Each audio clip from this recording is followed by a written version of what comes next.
The abandoned asylum. I've always had a fascination with the macabre, so when I heard about the old asylum on the outskirts of town, I couldn't resist exploring it.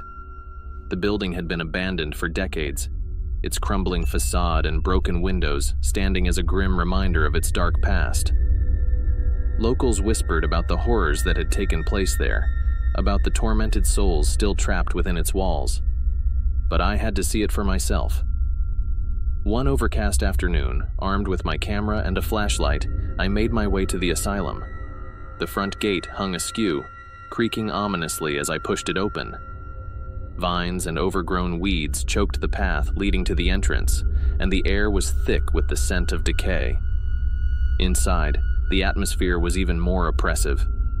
The long, dimly lit corridors seemed to stretch on forever, their walls lined with peeling paint and rusting metal. Every footstep echoed through the empty halls, adding to the sense of desolation. I began to explore, snapping pictures of the haunting scenes around me. An overturned wheelchair, a bed frame with rusty springs, and an old stained straitjacket hanging limply from a hook. As I ventured deeper into the asylum, I came across a set of stairs leading to the basement. The air grew colder as I descended, and a sense of unease settled over me. The basement was even darker, the only light coming from my flashlight, which flickered intermittently. The walls down here were damp and covered in mold, and the smell was almost unbearable. I found myself in what appeared to be a treatment room. Old medical equipment lay scattered about, and a rusted gurney sat in the center of the room, its leather straps hanging loosely. As I stepped closer, I noticed something carved into the wall behind it. A series of tally marks, hundreds of them, scratched deeply into the brick.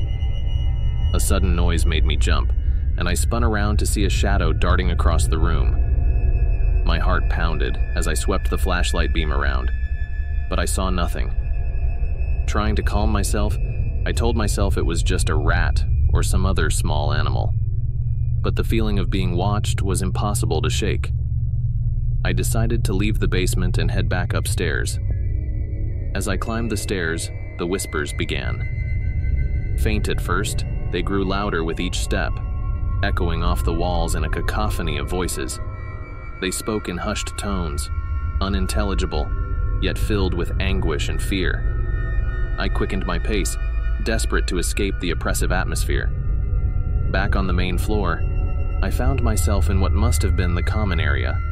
Old furniture lay scattered about, and the large windows were boarded up, allowing only slivers of light to penetrate the gloom. I caught a glimpse of movement out of the corner of my eye and turned to see a figure standing at the far end of the room. It was a woman, her hair disheveled and her clothes tattered. Her eyes were wide with terror, and she mouthed something I couldn't hear. I took a step towards her, and she vanished, leaving only an icy chill in her wake.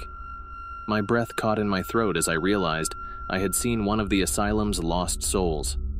The whispers grew louder, more urgent, as if trying to tell me something. I could feel the walls closing in, the air growing thicker, and a deep sense of dread settling over me. I knew I had to leave, and quickly. I sprinted down the hallway, the voices chasing me, their cries echoing in my ears. Bursting through the front door, I gulped in the fresh air, my heart pounding. As I looked back at the asylum, its windows stared back at me like empty, soulless eyes. I knew I had narrowly escaped something truly evil. The whispers still haunt me, a chilling reminder of the tormented souls trapped within the abandoned asylum, forever seeking release. Hey there! If you enjoyed this video, don't forget to hit the like button and subscribe for more amazing content.